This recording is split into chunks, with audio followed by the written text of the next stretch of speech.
This is the Tame Aperture podcast. Open the pod bay doors, Cal. I'm sorry, Dave. I'm afraid I can't do that. Welcome to the Tame Aperture podcast, where we dive deep on film from first-time directors, indies, art house, and much, much more. Today on the podcast, we take a look into the 1967 directorial debut by Martin Scorcese, Who's That Knocking at My Door, originally titled I Call First, starring Harvey Keitel and Zena Bethune. Exploring themes of Catholic guilt similar to those in his later film Mean Streets, the story follows Italian-American JR as he struggles to accept the secret hidden by his independent and free-spirited girlfriend named Girl. I'm Gabe Vienendahl, filmmaker, film instructor, and movie enthusiast. I'm partnered today with none other than veteran podcaster and editor Alan Martindale. Alan, how the hell are you? I've been better. Tell me why you've been better. This is a great way to start. Well, I'm gonna pull back the curtain a little bit, if you don't mind. And we actually did a review on this a couple weeks ago. And I recall. Anyone who is a podcaster knows that at some point you're gonna fuck up. You're gonna lose audio. You don't press record, or you know hard drives crash, computers crash. And I've been doing it like 9.5 years, and it's happened probably half a dozen times, give or take a little bit. But I've never regretted more of losing the audio than I did when I lost the audio for the first time we reviewed this movie. I think you did it intentionally because you wanted to rewatch the film again and talk about it for another hour. This movie is god awful. I hate this movie so bad. I hate it so bad. And I hate it more watching it the second time. I cannot believe I'm saying that. It's so monotonous to me. So, that was instant punishment, instant karma for losing the audio. Alan, tell me, before we get into the film, we'll walk through it a little bit. This film is a little different to walk through. Mm-hmm. Traditionally, what we've done is, structurally, is kind of walk through the linear fashion of a story based on the movie that we're reviewing, talking about. This film's a little more difficult to do that because of the non-traditional form of editing, this non-linear fashion of piecing the story together. In other words, there's past, there's present, they're all intertwined, and you don't really know where you are in time and space quite often throughout the film. Right. But I get the feeling this isn't the reason that you hate the movie. No, I think if it's done well, I think the non-linear storytelling is great and can be very interesting. Like Pulp Fiction and Reservoir Dogs and movies like that, I think, do it fantastically, and I love it. But it's not that. It's so boring, and it feels so pretentious to me, and it feels like a movie that just it's made by a director that just feels like he's super important. Obviously Martin Scorsese's a genius. Let's take that statement in context, because here it is, 2019. Now this film's made in 1967. Right. So this film dates back, is that 40 plus years, right? Right. Am I doing my math correct? 50 plus years. 70, 52? 30, 50 plus years. Yeah. Thank you. I was off a whole decade. But in context, you make a statement like a self-righteous director self-important director. It feels like a film student who thinks that they're going to go off and explode the universe, which obviously Scorsese did. And I don't get me wrong. He's a genius. He's a genius, and his later work is fantastic. And I'm not disparaging, what he's done since, but this movie feels like it's made by someone who is self-important and very pretentious and very young. And the training wheels haven't fallen off. Exactly. Yet. And that's the best part about this movie is seeing how far he's come, because typically, you're an instructor. I'm sure you've seen quite a few films that are self-important from students. I've made them. Yeah, well, everyone has. We all have. Sure. And not intentionally. I didn't go in with the intention of right. I'm going to make, and that's, I think, partly, if you look at this film too, I don't know that he's going into the film going, I have something really important to say. I honestly think it's more along, now there's things I don't like about it. We'll get into that. But I think it's more along the lines of like him going, this is what I'm familiar with, and this is what I know, and this is the world that I'm going to attempt to convey. I actually don't feel the importance of it. I think it comes from a certain type of upbringing. Mm-hmm. You know, like even in one of the log lines for the film, it says a young man struggles with the fact that his girlfriend was once raped. And so we're giving away the end, not the end, but we're giving away. It's pretty much the ending, right? That's kind of the idea, is that he finds this out. And I think it comes from Scorsese being raised Catholic. Sure. In New York City in the 50s or the 40s, really, 40s, 50s, 60s. Mm-hmm. And I think he's just trying to like say what he knows. I don't know that it's self-important. Maybe he, because also when you're young, this is my thought, right? And I'm just pontificating shit. Sure. But when you're young, it might be fair to say that you think something's important that later on you find out isn't. And I think that's what it is. I think that's what it is. There's that old theory that people who know the least about a subject think that they know more than they do. And then when you get into it, you realize, oh, I don't know shit about this. And I kind of feel like that's his approach to this. Like, and I think you're right in the fact that he's kind of discussing what he knows, the world he knows. But I also think he's putting an importance on that world and elevating it above everything else. Yeah. And I think that's where the self-importance and kind of the pretentiousness comes from. But there are some specific things that watching it for the second time, I can actually point out, this feels pretentious, this feels pretentious. Let's go into those a little bit. We'll walk through the story, and we basically have JR, played by Harvey Keitel. Mm-hmm. This is also Harvey Keitel's first film. Right. So this is his acting debut. And he meets a girl in the beginning of the film. It is in linear fashion. We understand this is the beginning, right, of a relationship between a boy and a girl. And you have JR, and then you have girl. That's literally the name in the script. It doesn't go beyond what her real name is. It's just girl. Right. And they're on a ferry. I believe they're going to, is it Staten Island? I think so, yeah. Any New Yorker would be able to clarify. But they're on the ferry, and I actually like the opening scene because it's very intimate, and like it feels natural. Well, it actually, and to go back a little bit, to start out, it actually starts with he and his buddies in the little bar thing. Yeah. And this is already where I get a little sideways on it. It feels very sloppy. It feels the continuity's way off. The editing is bizarre. There's weird fades and stuff like that, and dissolves, and it just feels very amateurish. And then when it goes to the scene with the girl, where it kind of flashes back, is kind of how I interpret it. That he's flashing back, thinking about the girl. That's when I actually enjoy it. I enjoyed the parts with the girl more than anything else. Obviously, I wouldn't say I enjoy it, but it's far more entertaining, I guess I should say, than anything else that's going on in this movie. And so I like that. And I think you're right. The part on the ferry where they're interacting, I think he captures it very well. And I think it feels like when you're first meeting someone and you're kind of nervous, but you're kind of hitting it off. I think he captures that very well. It just goes on too long. That's all. Yeah, the length, the pacing of it. No, you're right. I neglected to think about that first scene, which is kind of an introduction to the neighborhood. Mm-hmm. That's how I saw it, which was like he's introducing you to his world, and his world's filled. Because even before that, if you remember, like, we're kind of even jumping ahead because then you have before the montage of the boys roughing each other up and fighting and like actually really kind of kicking the shit out of each other. Yeah, it's not like a playful thing. It's like pretty violent in a way. And before that, you have actually a small montage of what is found out to be his mom putting together some food and cooking it, like doing the motherly thing and like nurturing and putting together, like bringing in a kitchen full of kids and like cooking, like it's some kind of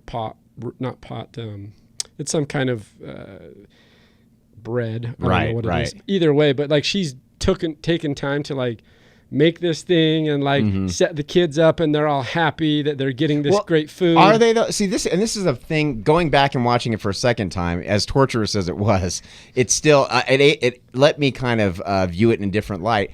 because knowing the reverence that he has for his mother and the way he was brought up, looking at those kids, they look just stone-faced, miserable. Like, I almost thought it was going to be like I saw some smiles on them. There may have been, and this may be me projecting my feelings onto these kids. I think it was the first scene and you're like, fuck this. Yeah, that's definitely part of it. And the kids looked like they were pissed because you were pissed. Yes, I think that's exactly right. I was so pissed having to rewatch this movie. You have no idea. It's painful. But I think he's showing a contrast. One is the inside of the home with a nurturing mother who's tender and all the other adjectives we could use to describe a mother, a good mother. And then in contrast, the follow-up montage, the guys beating the shit out of each other and the outside world that's not in the home, you know, and the violence that goes around. I think it's some kind of him conveying like the literal juxtaposition of being at home and feeling that vibe, and then walking literally outside the streets and feeling a whole other vibe. For sure. I don't know that it carries any, for the story going forward. I'm trying to figure out if it really carries any information with it that means something for the story going forward. I don't think it does, because it's really just like, here's my home, here's the outside of the home. And then all of a sudden it gets into a relationship between a boy and a girl. Right.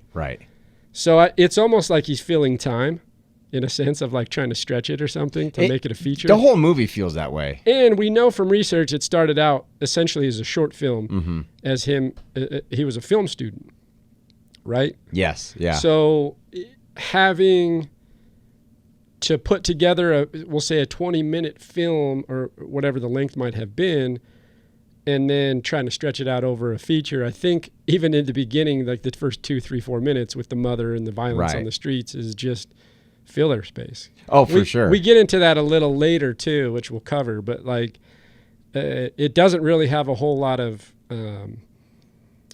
emotionality to it, in the sense of we're not sure what's really going on. Well, essentially, if I'm not mistaken, I think the short film was basically JR and his friends, right? That was the film. And if I remember right, it's been a while since I actually kind of researched this, but Scorsese actually said everyone hated it. Everyone couldn't stand it because there's no plot. Because there's nothing going on. Nothing happens, basically. Yeah. It's just them fucking around. Yeah. And then he goes back and kind of retroactively edits, reshoots and edits the parts of the girl and the relationship in there, which actually towards the end, he edits it to make some sense. It actually makes a little bit of sense and feeds a little bit more of what's going on with the friends. Right. Yeah, and I think that is noticeable, which is like not having a complete story all the way through, and then it's more interesting with him and the girl. You're right. I mean, if you look at any of the points, many times, with the exception of a couple with his buddies, like it's not overly stimulating to watch. No. And the moments that really kind of do resonate are the ones when he's interacting with the girl. Right. And getting to know her, and you kind of see this relationship building. And so, yeah, but they meet on a ferry. But this gives us the idea, and already it's already convoluted. And I agree with that. I mean, in that sense, it's already convoluted. And rewatching it, it feels heavy. And I don't mean like in terms of drama. I just mean in terms of uncertainty and what's really going on. Right. It's weighty. Like, oh, I don't know how to hold this because I don't. Right. There's nothing for me to guide me. Yeah, absolutely. But when we get to him and girl, I love how that scene's shot. They basically, it sets it up, and they have an instant chemistry, and you kind of get the idea that there's something building there. And they does it pretty authentically, pretty quickly. I liked how he did that. And then it kind of starts mixing up. This is where it starts to get confusing. I think any viewer that watches this, film buff or not, is going to have a hard time following the through line. Sure. Until they get to the end. Right. Because of the style of editing. For sure. And I think that, but I think what it does do is highlight in that opening scene how good, you talk about some of the performances and like the acting, like even in a rough structural storyline, Keitel as a performer is intriguing to watch. Absolutely. Yeah, absolutely. I mean, he's already got his chops at this point, which is pretty impressive because this is not only is it his first film, but he's shot this at so many different times in his life too. I want to say he came back a year or two after filming the short and kind of reluctantly came back to film the rest of it. Yeah. And he's just very, very good throughout the whole thing. It'd be an interesting thing as an actor to walk away from a film for like a year or two from that character. Right. And then come back to that and really like land into that role again. That's got to be hard. You think about something like more modern, like if it's like this is not at the same caliber of movie making, right? I get that.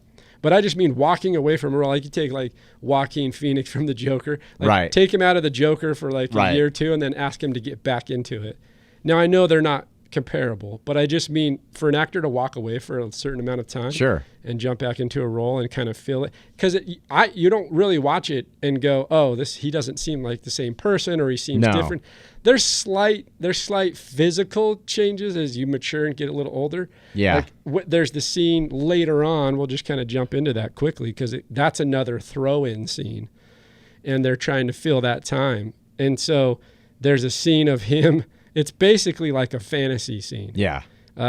Where he's taught, because the concept, as we talked about, is that he's a Catholic, grown-up Catholic. And has a lot of kind of conservative values about what it means to be married and what it means to be with a woman, and particularly a woman who's not had sex, a virgin. Sure. And so the concept is that he later finds out that his then girlfriend that he met on the ferry was what she says raped, and he doesn't really believe her. I just think he sees her as just she's not pure anymore. She's not pure in his eyes. I think that's the the main idea, but I also don't think that he believes her. I think there's something that the way he portrays the character that's like, you're just making that up because you chose to have sex. Sure. You know? But that's the concept. I don't even know. I guess what I was getting at is like the conservative nature of his character, and then finding out that his girlfriend is not a virgin, and how that changes his whole feeling towards her. Right. And so like he's saying something there, and I don't know. I think I would be interesting to like, what does that mean? Like in today's world, I don't know that it carries a whole lot of weight. But I just mean like tonally, like in the 60s, that was a real thing, and he grew up that. And I think he's just conveying that. Sure, you know? And that you're probably right. Now, this movie may just not be made for me because I'm not Catholic. I'm not from New York. I'm not Italian. So the relatability I strike out basically on. Yeah. And so it may just be way over my head. But to me, it does feel like he's definitely saying something about Catholic guilt and, violence is okay. And what I guess the question around that is like, what is he saying? Is he saying is he highlighting the kind of stupidity around it in the sense, and I'm not trying to degrade any kind of religion, but I just mean like the idea that this JR could not have a relationship with someone because they had sex before. Like that's ludicrous. Well, for sure. And I think that's... But what I mean is like, is he trying to convey that is ludicrous, or is he feeling like that's a thing that people should consider? And this is kind of part of what I have a problem with the movie. It doesn't feel to me that he's super clear on it. I have my interpretation, but I don't feel like I'm getting a message that Scorsese is sending. But to me, it almost sounds, it felt to me like he's saying, it's ridiculous because violence is okay in this society because they're beating the shit out of each other. Stealing is okay because they're stealing from each other. Drinking is okay. Getting prostitutes is okay. But having sex or having a female who has had sex before, that's the big thing that you cannot do. That. Don't pass or don't cross that line. Right. Of all the things, like we can do whatever the hell we want to do, but she's got to be pure. I think you're onto something here because I think initially I don't know that I thought that way because I think I was a little uncertain. I kept asking myself, okay, is he trying to say that this is absurd, or is he Right. trying to say that like this is something that's not dear to me, but something I'm familiar with, and Sure. this is my life? And maybe you're onto something there, because he is in some aspects kind of juxtaposing the absurdity of like that's over the top violence, Right. and even like bringing in hookers and all your buddies like acting weird, like that's over the top. Right. Do you know what I mean? Like, For so sure. he's saying all these things are quote unquote acceptable. We can absorb these things for what they are, but like you mentioned, but she's not a virgin. Right. Right. And maybe he is trying to go, do we see the balance of absurdity here?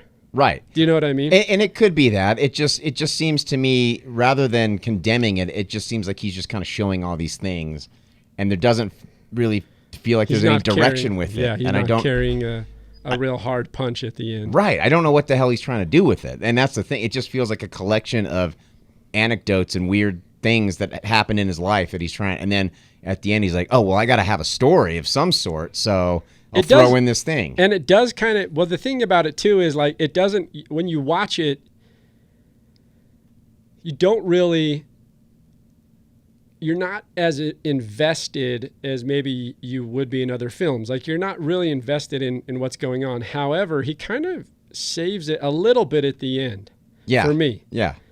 But I think that it's, like you mentioned, it's convoluted, and because it's convoluted, and I love the editing concept style, the theory that I can play with time and space and I can adjust, this is past, this is present. I can move those around in the storyline and still have people make sense of it. Sure.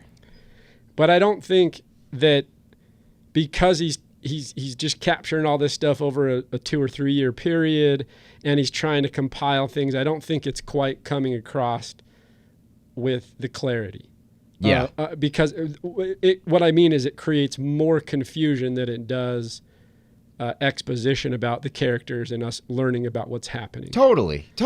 It feels like a mess to me. And like I said, the editing style, I don't hate the concept at all. I actually really enjoy the concept if it's in skilled hands. But even in scenes, the editing is really choppy and really shitty at times. And sometimes it works, like where they have multiple takes of the same line delivery, or Harvey Keitel getting off the bed. Sometimes it works, but sometimes it feels like it's a mistake. It feels like, oh, the editor screwed up here. Yeah. And this is throughout the movie where and I'll, as a caveat to this, I'll say this ends up being one. I mean, Thelma Schoonmaker is one of the best film editors that's ever been on the planet. Right. But she's also she's still on training wheels. For sure. So it's not knocking anything about Scorsese or Schoonmaker. Sure. But it's looking at it, and I agree with you. We'll get into ratings in a little bit. One of the telltale signs for me, too, is that the confusion of the scene, and then, of course, the sex scene. So one of the setups to the story is that JR says there's, help me out here, I just went blank. There's broads, and there's girls, I think. Good girls. Yeah, yeah. And he's basically saying you don't mess around or you don't marry broads. Right. And so broads are basically women who've had sex before. They're essentially considered whores. Right. That's what they consider them. And you don't mess with them, only unless you're trying to bust a nut. Right, exactly. Like that's kind of what he's saying. You don't marry a broad. No. You can fuck around with a good girl. Yeah. But you're not going to marry them. Right. And no, other way around. You can screw around with a broad, but you're not going to marry them. Yeah, exactly. Yeah. You're going to marry the good girls. And here's an interesting fact. And so JR has these. There's a scene in here where there's a fantasy. Mm-hmm. And when I first saw it, because everything's kind of plugged in and just thrown in without any real kind of structure in a sense, I thought it was real for a minute. Like he was for a minute. And then I kind of gathered that this was not a real thing because he had been telling Girl about what broads are and what girls are. Right. And as he goes into this explanation to tell her the difference between the two, it cuts into this scene of him like strapped to a bed, naked, Right. with women, and then different women changing throughout the whole montage. Right. And this kind of, I think, it sums up a big part of how the film is, which is Scorsese was told to add nude scenes so he could get, the distributor could promote it as a sexploitation film. Because it wasn't like a Grindhouse distributor or something like that. Yes, exactly. So that also kind of tells you something in terms of how the film was built, because it didn't have anything that resonated overtly like strong on people With anybody. with emotionality. No one could get it. And the distributor that did pick it up said put nudes in there. Well, and then but speaking specifically of this scene, going back, at first, the first time I watched it, I was with you. I thought it was a fantasy. But now going back, I'm wondering if those are all the girls he's been with, because he's talking about broads. Are those all the broads that he's been with? I mean, that's another angle that you could consider. And I don't, just the way, and I actually like that it was cut right in the middle of that scene of him explaining it to her. Yeah. I like that. I just don't like this fantasy scene or whatever you call it, because I think there's a way to do it. And this is one of those things that it just seems so pretentious to me, just in a loft with a single bed and nothing else there. And it just seems like you can do this without it being like that. It just felt to me like I have to put in some nudity, but I'm going to make it super tasteful and very important. Well, yeah. And I think that, I mean, look, you put yourself in those shoes. Sure. So you go make a film and no one's loving it. Right. It's your first film, so you're not always going to knock it out of the park, although some people have. And as your first film, it's got to be crushing to know that no one really wants it. It's also, by the way, an interesting era in filmmaking history. And why I say that is because you got the late 60s. And maybe just a few years before that, what ends up happening is the studios are getting sold off. So all the traditional, like the Warners and everybody are selling off the studios because they're old now. That golden age of the 40s and the 30s, 40s, and 50s is all those executives at the studios are selling off. They're retiring or dying, and they're selling off the studios. And what ends up they're kind of selling it off to like corporations, and the studios aren't doing well. And so independent filmmakers become vital in the late 60s.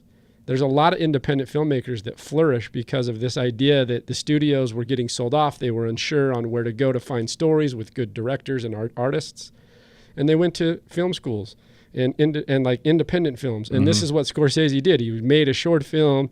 It's the late 60s. Now, he didn't get a big distributor. Right. But I just mean that he's a product of that time. And his film, he's a comparable director to other people that came out of his class or his contemporaries. You got the Spielbergs and the Lucases and the Coppolas and the De Palmas and all these guys that came out. He's in that group in the sense of the contemporaries. But his film, it says something to me, not about him as a filmmaker. He's a great filmmaker, but it says something about me about his first film that it couldn't sell. Right, for sure.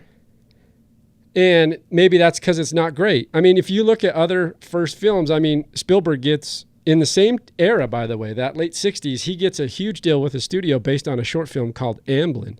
He does a 25-minute short film that looks beautiful and has a very simple and I would say a very simple story. And he gets a deal off it. What was Spielberg's first? Amblin. His first feature. Amblin. And then his first feature... I thought it was a short he did. He did a short, yep. And then his first features. Oh, okay, gotcha. But then based on that, he got a deal, and his first features were actually... he did one, and then he did Duel, which was a TV movie. Okay. And then it led into the others. But my point in saying all of this is that he's coming out of that same school and nobody wants his movie. Mm-hmm. And the only way they're going to take his movie is if he puts a bunch of sex scenes in it. Sure. So he does. And And you're right. Like, maybe there is something pretentious about that setup. And in this long-winded response, it's like, if I'm in those shoes and I make a film, nobody's loving it. Right. And they go, we'll buy it if you put a sex scene in it. Do I put it in there? And if I have to, because they're saying that's the only way we'll buy the film, I might want to make it my artsy director way. Well, I understand that. I get it. I'm not defending Scorsese. I'm just saying. Yeah, it just doesn't really. I guess it fits with kind of the theme of this movie where nothing fits together. Your theory is interesting because I didn't think of it that way. I've seen the film a few times, and I've always thought it was fantasy. Sure. Just because of that same reason that you're talking about, which is essentially the fact that it's this real like empty room with a single bed, and it's like all, you know. But then the thing that kind of tipped me off is at the end he shoots that deck of cards at her. And I still don't understand why he did that. But to me, it's I don't know why it's a deck of cards, but it feels like a symbol of like, I don't even care about you. I'm just throwing this, you mean nothing to me. I think it's an interesting angle for anyone that watches the film to consider. Because I didn't think of it that way. But the more, I like it. Because I always like for my own reasoning and my own subjectivity. Sure. I always like finding reasoning behind the movies. Yeah, and me even too. if they're not the director's meaning, that's the whole beauty of the movies, is that we can go to them, personalize them, interpret them, internalize them, whatever, you know? And I like that. Yeah, me too. So I like this idea because I think that ultimately this helps me balance out some of his perspective. We were talking about maybe he doesn't have a through line or he's uncertain of what he's trying to say.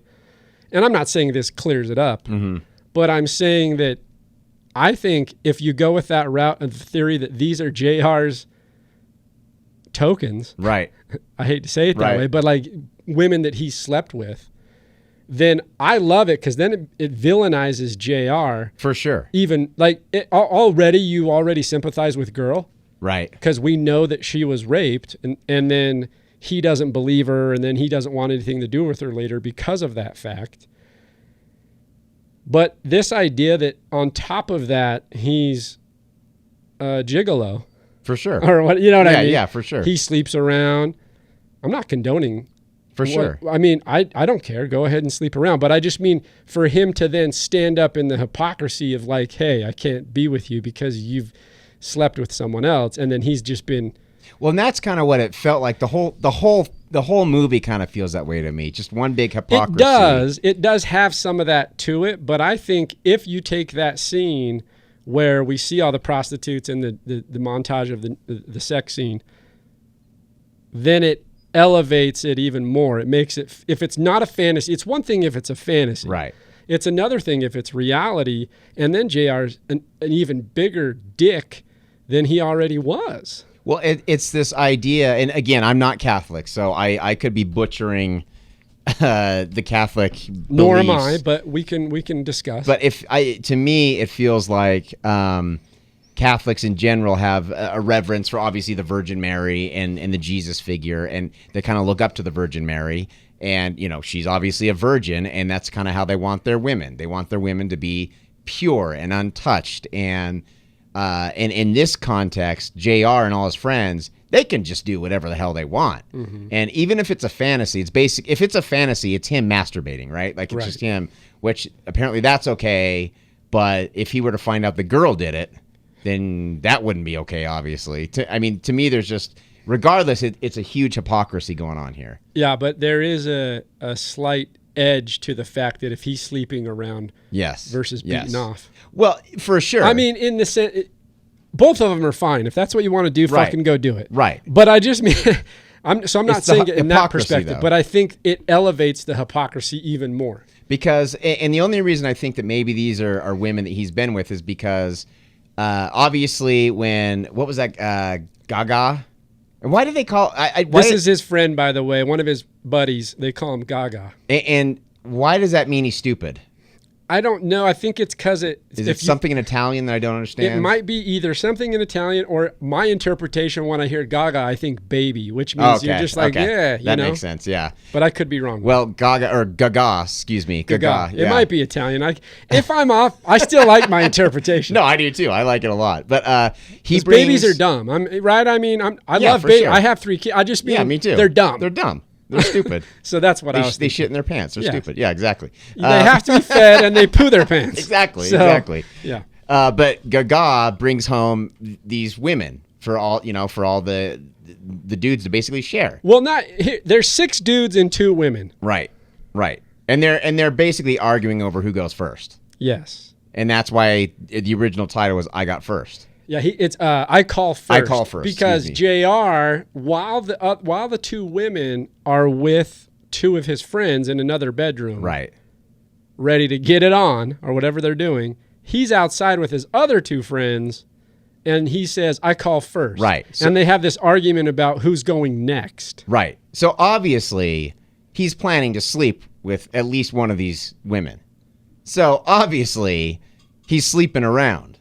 And that's why it got me thinking, and also kind of with flinging the card deck at the chick on the bed, it got me thinking, are these women that he's been with, that he's done this with his friends with before, or maybe even on his own, which, like you said, just heightens the hypocrisy of his disdain and his outrage for his girlfriend getting raped, essentially. Right. And he's upset for the wrong reasons.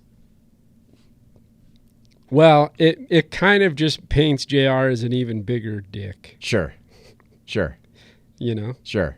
Well, yeah, all these guys are dicks. Like they're. Can you imagine trying to hang out with these guys? Actually, when I was watching this, I don't know if you've ever been in those little New York apartments. Yeah, they're tiny. Yeah, small. Super tiny. Can you imagine trying to film this thing with those guys in any apartment building? And just the noise, and imagine being a neighbor in one of those buildings, and they're all screaming at each other, and shit's going on. It'd just be a nightmare. And that they were just kind of run and gun because there was Totally. little to no budget. Right. They were in that small apartment, in a small space, a cam op, Scorcese directing, and a sound guy. It felt like it was probably one of his buddies' apartments. Yeah, it probably was. It probably was. It may have been his. No, it probably was. And one of the things, and we're talking about that, one of the things historically too was, and this will clarify it because we were talking about how it was a short film first. And it was originally, the movie was conceived as a short film. So it was conceived as a short film, and they titled it Bring On the Dancing Girls. And they filmed it in 1965. So it was about 2 years of working on the movie, 2 to 3 years to actually get it finished. Okay. Right. And then it took 2 years to make that thing. They shot it on, and you're talking about some of the technical aspects, like fitting in a room and having a few people to go film something. They shot it on a 35 millimeter and a 16 millimeter. And they shot it on one of these big Mitchell BNC cameras. So these are they're huge. Right. So you talk about being like in a room, with just a few people trying to like do a scene, and those cameras are monsters. Yeah. And then on the opposite end, imagine trying to film them walking up the mountain, hiking in the woods. Yeah. With that thing. I mean, well, then at that point, it says in the research here, it says that he swapped cameras. So some of the stuff to improve their mobility and ability to actually get into these tight spaces, they switched to the 16 millimeter camera, the smaller size. So anyway, some technical stuff that was interesting. There's also a thing in here that talks about storyboards were done for every scene in this film. You got to be kidding me. Now, I don't know that these are all exactly accurate, but that's what it says. Oh my, it just does not. It feels so unplanned. And so, I mean, there's no continuity even between lighting in scenes. I just don't. That's crazy to me. It's like, I don't know how you would storyboard it. I don't either. There's no story. Well, here's a good argument for us to have, not argument, but conversation, because there's a story. I think there's a story, but here's the distinction for me, is there's no plot.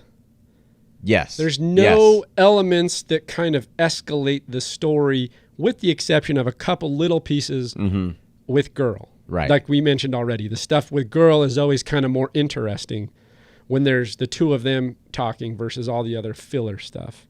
So, and the story, I would say, is something that we're kind of breaking down and talking about already, which is like this idea of hypocrisy and this idea of, religious upbringing, and this idea of like what's right and what's wrong, and interpretation of people based on what you know about them, or you don't agree that something's happened, like the rape and things like there's a story there, but there's no real structure to the story, and all the plot is just kind of like melted away. Yeah. There's nothing to kind of, it's like if, you think about story, and then, plot kind of helps structure the story, right? It kind of helps keep it elevated and kind of keep it moving, and the plots are just all over. Like we're talking about this scene where you were talking about the mobility of like a 35 millimeter camera, a big, BNC camera in the mountains. Well, like what's the story there? What's the point of that? I mean, there's no... They go hiking he goes hiking with his friends for like 5 minutes, and there's really nothing happening that I can think of that really escalates. I will say I will say this. Watching it for the second time was beneficial because I knew where to fast forward. And man, did I fast forward a lot in this movie. But basically, it like the mountain scene, it felt like he was trying to say something important. There's some metaphor there, but it's just not clear at all what it would be. But it feels to me very deliberate, because that's not an easy thing to do in an independent film at this time, in this era, to bring your crew, whatever, no matter how small they are, and your actors, and have them walk up a goddamn mountain. That's not an easy thing. There's a purpose behind this. What is the point? What is the point of this? I don't understand. And that's why it felt to me like it's got to be some sort of metaphor that he's trying to hit that is just so obscure that it just doesn't make any sense. I don't get it either, and the pacing of it's far too long. Oh, so long. Yeah, but I don't know. On that one, I could rack my brain over and over, and I probably never come up with a reasonable kind of considerable answer. Even Harvey Keitel, when he gets to the top, as good as he is in this movie and in everything he does, he's just expressionless. Like it dissolves from his buddy, his really obnoxious friend, directly onto Harvey Keitel's face. And that dissolve has to mean something, too. He's probably exhausted. I'm sure he's way exhausted. Physically, beyond the acting, he's just like, are we done on this mountain scene yet? He got to the top and he's just going. tired. Right, yeah, and even such a great actor as Keitel's like, I'm done. I checked out. Yeah. I'm not that method. Exactly. Yeah, exactly. It just, I didn't understand it. And there's a lot of that. There's a few pieces of that. The only thing I can think of, and it doesn't tie into anything and it doesn't mean anything, I just know that later JR shares that he went hiking with girl, and they talked about we hiked a mountain, and then the conversation proceeds. Yeah. But that's all. That's the only. I don't know. I just don't. There's got to be a purpose behind doing that. I think that as the movie goes on, we'll get back to some of the story that is there, even with the exception of some of the plots that are not. The relationship fizzles. So it starts out good. Things are nice. JR and girl are growing, and they're building a relationship. They're courting. Then it fizzles. And what makes it fizzle? Well, basically she confesses to him that she was raped. She was seeing a guy and he raped her. And it was very well done. This whole scene I thought was very well done. It's it's sombering. It kind of brings it back to a sense of reality that does make sense. I agree. I think the scene in that case when she shares that information, and he still does. I still think he doesn't. He's not convincing that he believes her as a character. I don't think he believes that she's telling the truth. See, I interpreted it that he doesn't want to believe it. He's been raised with this idea that a woman has to be pure. If you're going to marry a woman, if you're going to fall in love with a woman, she has to be pure. And he just can't understand that she's not, because he loves her. She's perfect, but Right. she's Except for not that pure. thing. Yeah. She's not pure. And so there's got to be... I mean, he definitely never gets over it because that becomes the Definitely. demise of the relationship. Right. He ends up basically kind of calling it off in a sense. He's Yeah. like, we're kind of done here. And then he goes on. This is when, in the story, he actually says they're kind of done. And because of the cutting and the nonlinear style of the edit, the follow-up, in a sense, to that is the scene with his buddies and the two women, and he's calling first. And then after that night, or he's kind of drunk and he goes back to girl's apartment that early that morning. And he's knocking on her door. Right. And she opens the door, and there he tries to kind of rekindle the romance. Immediately. Like he kind of just jumps on her, essentially. And in a weird hormonal instant, he's back interested in girl. And I love the ending because I think that I love her stance. I agree. You know, and they have this pretty, once again, from the previous heartfelt conversation when she divulges to him. And by the way, before we get into this ending scene, just real quickly, so that we, the audience, know that she has indeed been raped, it's not something she was making up, we see it. We see it. Not from the perspective of like literal, but like the implied impression through the editing is that, and we see the cutting and the way they put it together, that she was indeed raped by an ex-boyfriend. And it's pretty brutal. It's very brutal. And for not like showing anything grotesque or anything crazy, you know what I mean? And I don't mean it, I mean like literally showing right elements of it. It is brutal. It's like, terrifying. It's very like that in a sense of like being a filmmaker, very well done. And you do feel emotion there. You feel a tremendous amount of sympathy for her because it doesn't feel overly designed. It feels raw.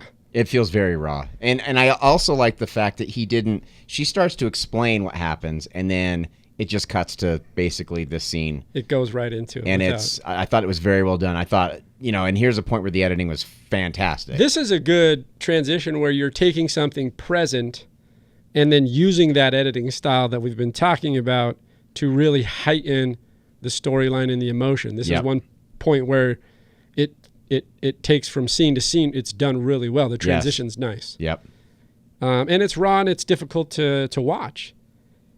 And so jumping again to the end, he gets to her apartment and he's all over her. He wants to rekindle. And they have this pretty sincere conversation. But I love her stance, which is essentially like, he kind of begs in a way. Well, at first she's very open to it, and she's open to it. She almost, you can almost sense there's a sense of relief that he's kind of come to his senses. He's come around until he utters the word. And at this point, both times I've watched this movie, I'm looking at the time left, and I'm like, okay, I'm almost through this movie. And then he utters these words. I'm immediately sucked in. And it took over 3/4 of the movie to get me to this point. 70 minutes for you. Yeah, exactly. Probably 80 minutes. And I'm like, finally, I care about this movie. But he says, I forgive you. Yes. And I'm like, holy shit. Like, this is the most, no sense of morality or hypocrisy. He has no self-awareness whatsoever. He's a narcissist. For sure. Because at that point, if the fantasies we talked about are real or they're not, all the other things that have led his character through the movie, and then now us knowing that she has indeed been raped, for him to come across with the pretentious way and narcissistic way of saying, I forgive you, you kind of want to punch him in the face. Totally. And then she stands up and she does, and like you said, I love this ending. He still wants to be with her. It's a weird thing because as dumb as he is and the thing that he says, he still wants to be with her. And she basically tells him, look, you'll never get over it. You'll never, based on your response of how you just told me you would forgive me. I love that she kind of stands up for herself and basically says, I can't be with you. I can't have a relationship with you because it'll never go away. You'll always think this way and you'll never let it go. She says, you'll always bring it up. And he says, yeah, I'll always bring it up. Yeah. I mean, come on. Right. No idea. He has no idea. And it really, that's it. She stands up and says, look, I'm not going to proceed then. It's over. I mean, in the sense, you know what I mean? Like they it's done. Yep. And I like that. I like that she doesn't fall into it. I like that she doesn't, you know, just kind of traditionally go, hey, okay, I guess. You know what I mean? Right. It would have been easy to have a happy ending here. In the sense of like, yeah, them rekindling Yeah. and then the sunset idea of like them going off together as a couple. Especially a first-time filmmaker, you kind of retroactively putting this thing together, trying to sell it. It would have been very easy to go that route. Yeah, absolutely. Because then there's a form of marketability or sellability. I mean, audiences like what they can feel resolute about. Most audiences, they like the idea of like feeling the finishing or the resolute ending. So, yeah, I agree. But before we get into some of the ratings, a couple things here. Okay. A couple big admirers of the film. I don't even know who these are, but I'm going to say, would they feel the same way? I'm going to ask you before I even hear this. Would they feel the same way if this wasn't Scorsese? Here's the thing. I think it depends on when they were asked. Okay. And I don't know when. Okay. Because we have two historically big film names. John Cassavetes. Okay. Big time, right? Actor, film director, of course, writer. Done some really good stuff. Most notably, I think that people would know would be like something like Rosemary's Baby. So he's an admirer of the film. Okay. And Brian De Palma. So this is what the trivia is saying. I don't know how they would feel now. Like I said, I don't know when they were asked. Were they asked this in 1968? Right. Were they asked this in 1970? Well, De Palma and Scorsese were kind of peers, so... Yeah, they kind of came up like we were talking about in the same time frame, and also were kind of buddies. And maybe he really likes it. Maybe True. I shouldn't just dismiss it. Some of De Palma's first stuff is it's exploitation. Is it? Yeah, it's a sense of exploitation. So he may have enjoyed we'll call it the artistic style. Okay. Despite your beliefs. The budget is estimated at $75,000. This is 1965 through 67. It did not gross very much money. In fact, it didn't make its money back, period, from what I can read here. So the audience didn't love it. Now, it premiered at the Chicago Film Festival. Oh, yes. That's very prominently and shown in the very... Oh, this is correct. In the very first shot, before you even see a single frame of this movie. If I made my feature and it got into Sundance or Toronto or Cannes or Berlin, I'd put those fucking laurels on the front of that thing. I get it. I mean, I guess. I don't know. This movie just doesn't... I don't give a fuck what anybody thinks. What else was going on? This must have been a slow year because this movie... Because that's a good festival, too. It's a big festival, and that's what I mean. I think that's why they're putting it up there. I think also it has to do with marketability. Once again, they're trying to market it.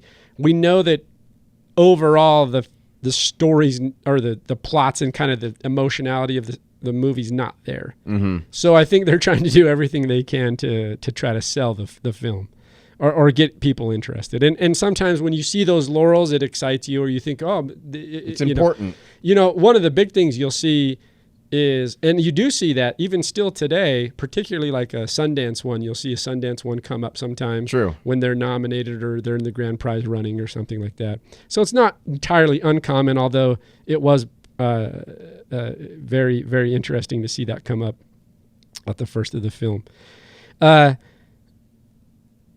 90 minutes, like it's a black and white for those that have not seen it. Then one of the things about, and I just will say, like, Keitel's great in the film. And I also think that Zena Bethune, who plays Girl, is fantastic. I think the acting's really good. So I don't know if that's a hard nod to Scorsese. I mean, I know that the actors are the ones that carry that. It doesn't matter what Scorsese does directorially in some sense. For sure. But I think that, him being able to pull out whatever he needed to from the actors was good. Especially, I think there's a little bit of reliance there, like of the two of them, Harvey Keitel and Martin Scorsese, working it through because these are their first absolutely. things. Well, and also the parts that I believe the most were when the group of friends were kind of just screwing around. Yeah. When they had to deliver lines, they weren't quite as believable. But when they're screwing around, having a good time, I really believe that.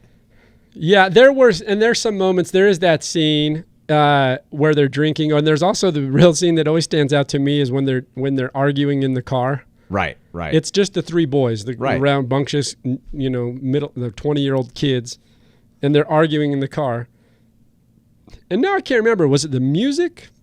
No. The guy in the back wanted the music up. He wanted to turn it up. It was the volume. Because he got sick of them arguing in the front. Yeah.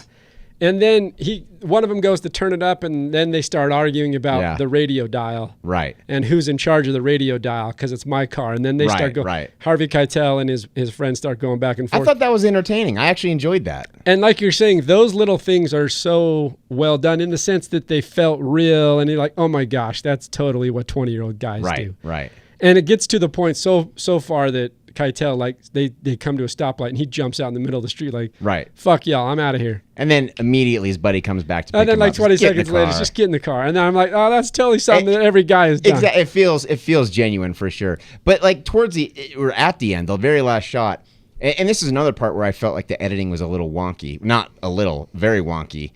It cuts to them on a street, and it's like they're holding an action, and they're frozen. And then all of a sudden, it's like they called action, and they move and they deliver their line very unbelievably. It sounds very wooden and dumb, but it's like, why did you cut that early on it? Like, why wouldn't you cut later on in the action? It didn't make any sense to me. Yeah. So there are just parts of this where the editing felt weird and the delivery felt a little weird. It's those training wheels. Yeah, it's definitely the training wheels. But other than that, I thought that the most believable parts were the friends all together. Yeah, they felt authentic. Yeah, for sure. Plot keywords. This is kind of funny. This is a new one I wanted to throw in.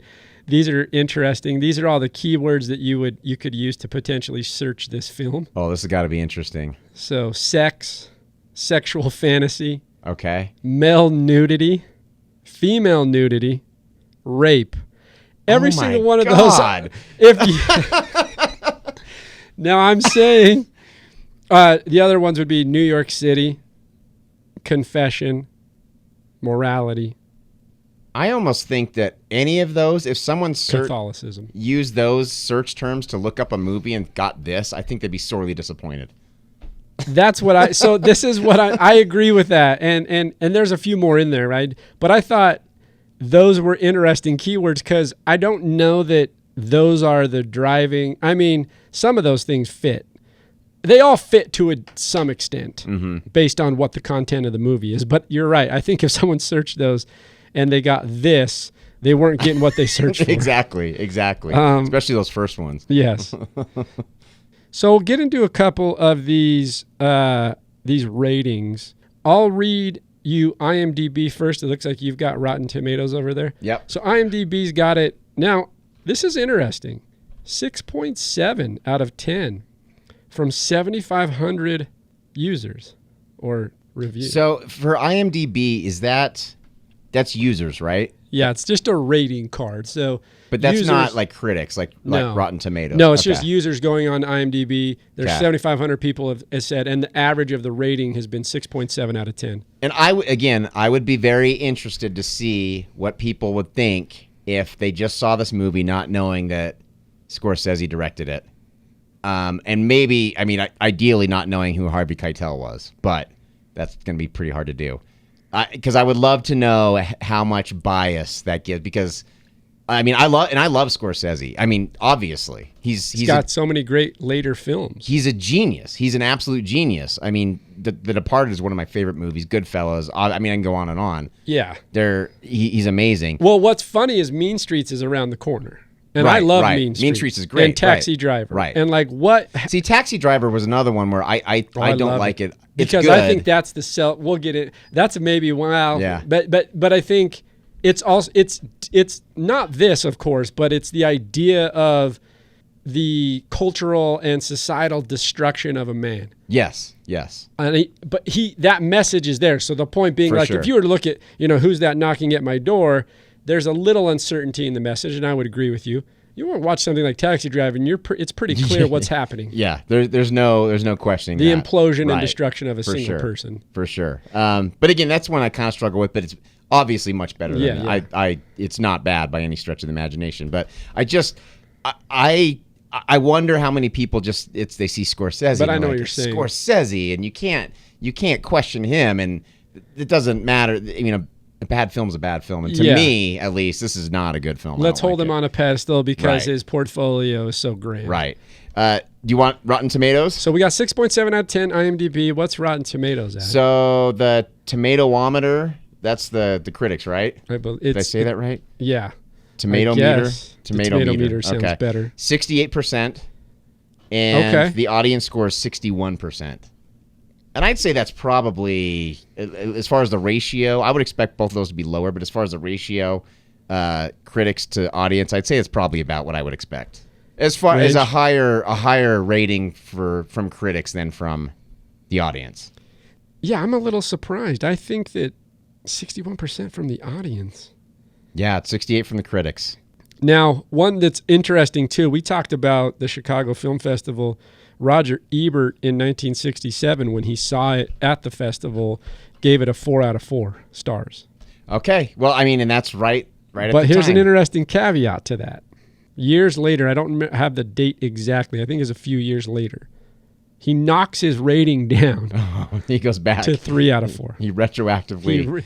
Just like Scorsese retroactively made the movie. Right, exactly. Roger Ebert retroactively gives his or upgrades or downgrades. I mean, Only his fitting. score. Interesting. So he's at 3 out of 4. I thought that was interesting. This is Who's That Knocking at My Door by Martin Scorsese. Now, Alan, give me your rating. I'm ready for this one. Okay. If you're gonna go watch this movie, I'll give you a little tidbit. Okay. As soon as you hear music playing, you can watch for 45 seconds, and then you can skip 5 minutes. That's what I did.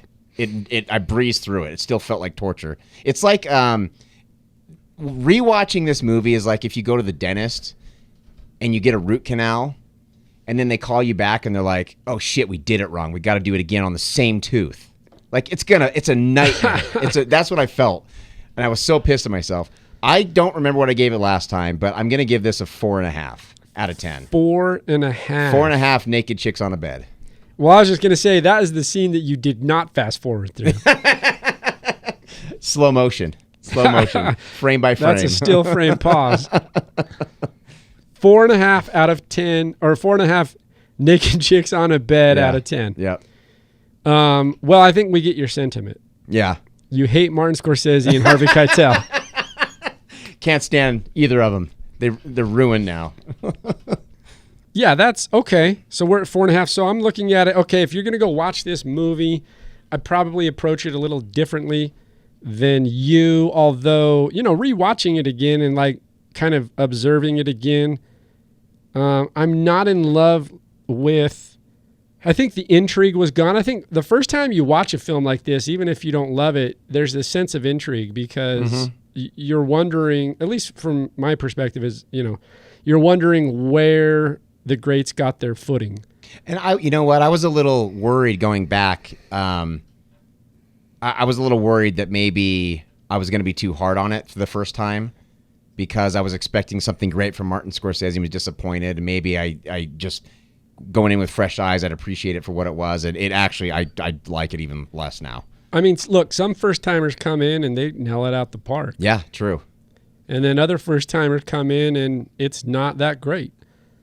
This is probably, I don't think it's at the far end of the not that great, but it's not knocking it out of the park. So if you're looking at that spectrum to me, like I'll come in at my rating would be right in that middle ground. What's the median, essentially? Mm-hmm. Because it is Scorsese, I don't care. I'm going to bump it up half a point. Sure. I'm at 5.5.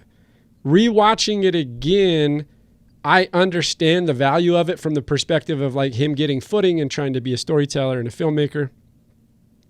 But there was so much convolution and confusion, and being an editor, like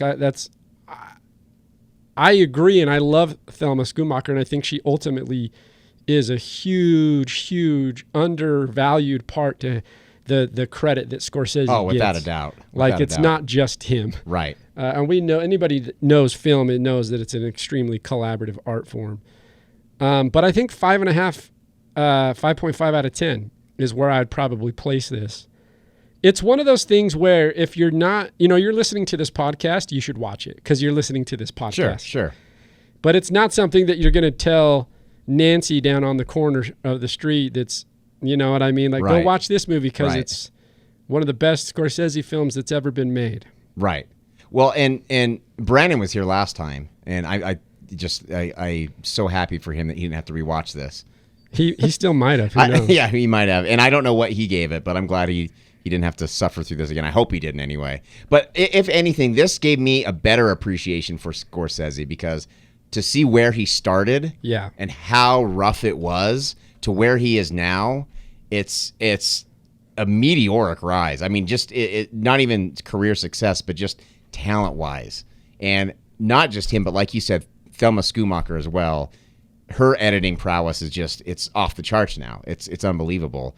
But you She's can all still time. see, there are some good moments, at least in the editing here, where you can see where she was she was stewing and she was going to become what she is now. I mean, as an editor, you can only do deal with what you're given. And it's, I think, even with some of the limitations in the edit, like I think that she creatively was able to compose something that was there and Sure. that potentially might not have been otherwise. Well, and how much, as a first-time director, I mean, I would imagine he might have been a little bit more controlling, with this than with something like The Departed, where they've worked on however many number you're of films. 30 years in. Right, and they have an intrinsic trust. The relationship's like, Right. Exactly. It changes the whole dynamic.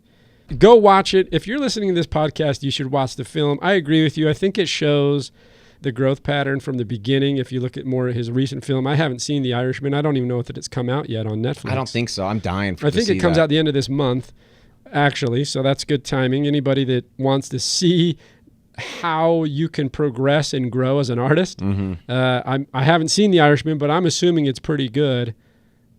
Look at Who's That Knocking at My Door and see the growth pattern from that time to over the last 50 years. Right. And of course, the body of work in between, we could sit here and talk about that all night, which is, the Mean Streets, The Taxi Drivers, The Goodfellas, you mentioned The Departed, it goes on and on. There's a list, Wolf of Wall, and it just keeps going. So this is Who's That Knocking at My Door from 1967, Martin Scorsese's directorial debut, starring Harvey Keitel. And go check it out. This is the Tame Aperture podcast signing out. Come back next week where we talk Reservoir Dogs. Yes. From Quentin Tarantino. So talk about hitting it out of the park on a first film. Another Harvey Keitel movie too. And we tie it together with Harvey. Prepare, watch Reservoir Dogs, watch Who's That Knocking at My Door, and we'll see you next time. This is Tame Aperture podcast signing out. The Tame Aperture podcast is produced by Dutch Angle Pictures in association with Studio B Productions. Listen, watch, and subscribe on Apple Podcasts, Google Play, Spotify, and YouTube.